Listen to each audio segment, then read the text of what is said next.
We were standing in 3 to 4 feet of water. Water was about up to here. The rivers are starting to rise. Watch and cross your fingers. It can happen almost more quickly than you have time to be able to react. The best thing you can do is get us on the way. I saw this object floating down the water, and I saw that it was a kid. He needed to be out, and he needed to survive. He risked his life to save this child. We need to make sure we literally keep them right by our sides. Welcome back. We've been warned for weeks. Now the real danger is here. High, fast, dangerous runoff is hitting Utah's rivers and streams, and we've already seen close calls. Here's what's happening today in Utah. The Emery County Sheriff's Office issued a warning for the Millsite Reservoir. These pictures show water flowing over the reservoir and across roadways in some areas. They say Huntington Creek also contains debris from fires, making those water flows even more dangerous. Water in Little Cottonwood Creek continues to run fast and high, creating more concern today. The creek is running much faster than yesterday, higher too, which safety officials warn is such a danger for everyone, especially kids who can get swept away at the blink of an eye. In Duchesne County, the Duchesne River from Hanna to Mighton is expected to remain above flood stage into early next week. County leaders are urging people to use sandbags to protect their property, and they're providing sand for anyone to use. And this is what the big Cottonwood Creek looks like. Water's there, clearly flowing high and fast. At Guardsman's Pass, there's still a lot of snow that needs to be melted. News specialist Jed Bowles shows us why it remains to be seen whether flooding could still be a problem there. Big and Little Cottonwood Creeks are running cold and fast, but below flood stage.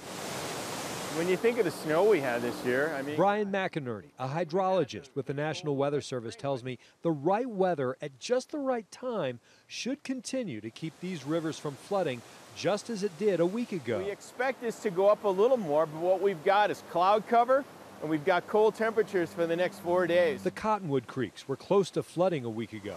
If not for that cool down and cloud cover, McInerney says Little Cottonwood Creek would have flooded. We would have kept those same temperature levels and clear skies. We would have exceeded flood stage last weekend.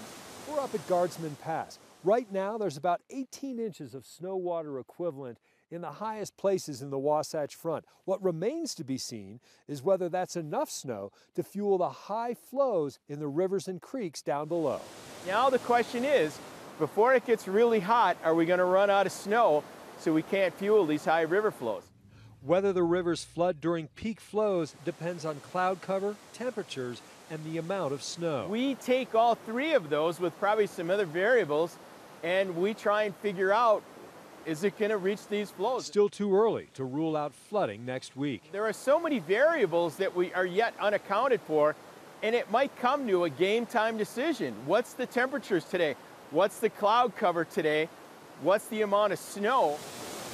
With a flood watch in effect for Little Cottonwood Canyon, some city and county leaders are warning people just stay out of the water. News specialist Mike Anderson shows how parents at Murray Park are being asked to stay especially vigilant. Yeah, the water is running higher and faster than we've seen in recent years, and it's cold as it's coming off the mountain. You know, near the playground here, you've got the fence and you've got sandbags to keep the kids out, but not far away from here, it's open, and that's why parents are being asked to be especially careful with their kids.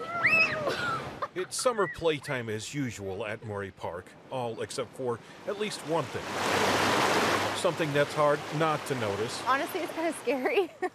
Jessica Alsup is one of the many parents who couldn't help but be taken back. I just get so nervous when the kids get close to it because you just know that they could trip and fall in and be gone in like 2 seconds. And if the water itself wasn't enough, the sandbags, the signs are here too. City leaders want people to take extra care and stay out. So it's all melting at once or melting quicker than usual. Normal, we're about half of the water that's in it now. In addition to the sandbags here, Salt Lake County Emergency Management has about 4,000 on hand in case things get really bad over the weekend. Cities in the area also making sandbags available to homeowners that want them. So when I came over here, I was like, whoa, the river's gotten pretty high.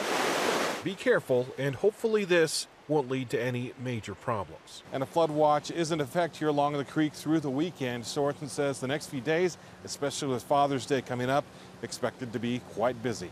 In Maury, Mike Anderson, KSL 5 News. Mike, thanks. Before you head out this weekend, you can check the river flows with the KSL River Flow Tracker. Just go to ksl.com/weather. Next, those rising rivers are causing worries about flooding and are incredibly dangerous. When we come back, what to do if you see someone go into the raging waters. A man in Murray Park this last week was able to pull a 5-year-old boy from Little Cottonwood Creek, saving his life. Ashley Moser spoke to him about his heroic actions. I didn't jump. I jumped into action. Harlan Wheeler says when he was on this bridge, I saw this object floating down the water. I looked at it again, and I saw that it was a kid. The child was face down. He needed to be out, and he needed to survive. Wheeler knew he needed to act fast. He was coming past that tree. I bolted, went around the bridge, jumped in. With how quick the water's flowing, he had to swim a couple yards downstream to get to the unconscious boy. Dead weight.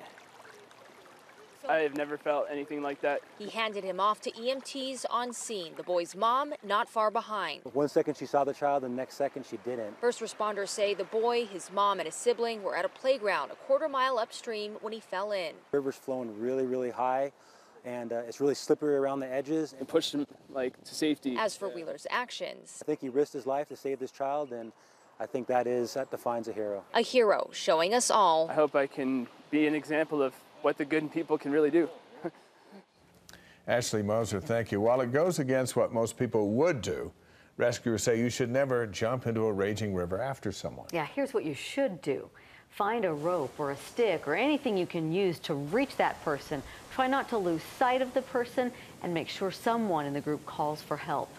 And immediately call 911. The best thing you can do is get us on the way so we can come with the tools and the abilities to make sure and make that save.